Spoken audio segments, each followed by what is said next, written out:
శుభకృత నామ సంవత్సరంకి వీడుకోలు తెలుపుకుంటూ శ్రీ విశ్వావసు నామ సంవత్సరానికి హృదయపూర్వకంగా స్వాగతిద్దాం. అండ్ అలాగే మీ అందరికీ కూడా ఉగాది శుభాకాంక్షలు. హలో అండి, ఎలా ఉన్నారు మీరందరూ? సో నేనైతే చాలా బాగున్నాను. సో కొన్ని మంత్స్ అయింది, కొద్దిగా బ్రేక్ ఇచ్చాను. సో కొన్ని థింగ్స్ అనేవి లైఫ్లో జరుగుతూ ఉన్నాయి. సో దానివల్ల టైం తీసుకోవాల్సి వస్తుంది. అండ్ ఈరోజు మన తెలుగు వాళ్ళకి చాలా చాలా స్పెషల్ డే. మనం ఈ వీడియోలో అయితే ఉగాది గురించి అండ్ అలాగే దానికి ఉన్న ఇంపార్టెన్స్ గురించి, అలాగే చాలా మందికి చాలా కామన్గా వచ్చే క్వశ్చన్ ఉగాది పచ్చడి, సో దీని గురించి కూడా మాట్లాడుకుందాము. సో ఇంకెందుకు ఆలస్యం, let's begin the video. Ugadi అంటేనే మన తెలుగు వాళ్ళందరికీ కూడా ఒక చాలా చాలా స్పెషల్ డే. ఈ రోజు మన జీవితంలో ఏదైనా కొత్త థింగ్స్ కానీ లేకపోతే కొత్త పనులు కానీ స్టార్ట్ చేయడానికి చాలా మంచి రోజు అని మనకు ముందు నుంచి కూడా పెద్దలు చెప్తూ ఉంటారు. అండ్ ఈ ఉగాది రోజే మనం పంచాంగం వినడం కూడా ఒక పరంపర అన్నమాట. పురాణాల ప్రకారం అయితే బ్రహ్మదేవుడు ఈ రోజు ప్రపంచానికి ఆరంభం అని తెలియజేశారనమాట. సో దాని ప్రకారం ఉగాది రోజు నుంచి మనకి ఆ ఇయర్ అనేది స్టార్ట్ అవుతుంది. అలాగే ఈ ఉగాది రోజే బ్రహ్మదేవుడు ఈ లోకం సృష్టించడానికి మొదలు పెట్టారు అని అంటారు. ఉగాది అనగానే ఉగాది పచ్చడి అనేది కంపల్సరీ కదా. సో నాకైతే ఉగాది పచ్చడి తింటాను, మరి అంత ఎక్కువ ఇష్టంగా అయితే తిన్నాను. సో మీలో చాలా మందికి కూడా ఉగాది పచ్చడి చాలా ఇష్టమా, కొంచెం ఇష్టమా, కింద కామెంట్స్లో చెప్పండి. అండ్ అలాగే ఇప్పుడు ఉగాది పచ్చడి గురించి తెలుసుకుందాము. ఉగాది పచ్చడిలో మొత్తం మనకి 6 రకాల రుచులు ఉంటాయి. షడ్ రుచులు అంటారు.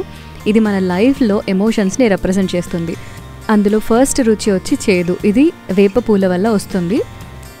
జీవితంలో కష్టాలు అనేవి వస్తూ ఉంటాయి, కానీ వాటిని ఎదుర్కొని ముందుకెళ్ళాలి అనేది మనకి నేర్పిస్తుంది. సెకండ్ వన్ తీపి, అంటే జాగరి, అంటే బెల్లం. సంతోషాలు కూడా వస్తాయి లైఫ్లో అనేది మనకి ఇది తెలియజేస్తుంది. థర్డ్ పాయింట్ వచ్చి ఉప్పు, అంటే సాల్ట్. జీవితంలో బ్యాలెన్స్ అనేది చాలా ఇంపార్టెంట్ అనేది మనకి దీని ద్వారా మనం తెలుసుకుంటాము. ఫోర్త్ వన్ పులుపు, అంటే చింతపండు ద్వారా మనకి పులుపు వస్తుంది. సో మన లైఫ్లో కొత్తగా ఏదైనా అడాప్ట్ చేసుకోవాలి.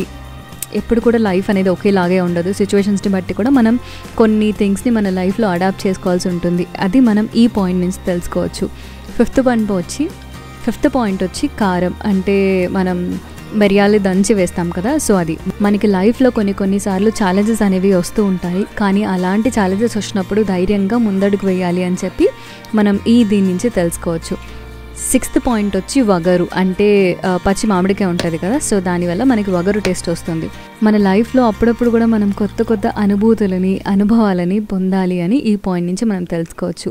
ఇది జీవితంలో అన్ని ఎమోషన్స్ ఉంటాయి అని మనకి గుర్తు చేయడానికి ఉగాది పచ్చడి అనేది ఒక రిప్రజెంటేషన్. అండ్ అలాగే మీ ఇంట్లో ఉగాది సెలబ్రేషన్స్కి ఎలా చేశారు అనేది కింద కామెంట్స్లో తెలియజేయండి. సో హోప్ మీ అందరికీ కూడా ఈ ఇన్ఫర్మేటివ్ వీడియో అండ్ ఈ సింపుల్ స్వీట్ వీడియో మీ అందరికీ నచ్చిందని అనుకుంటున్నాను.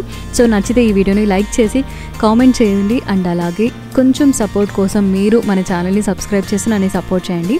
Thank you so much from the bottom of my heart.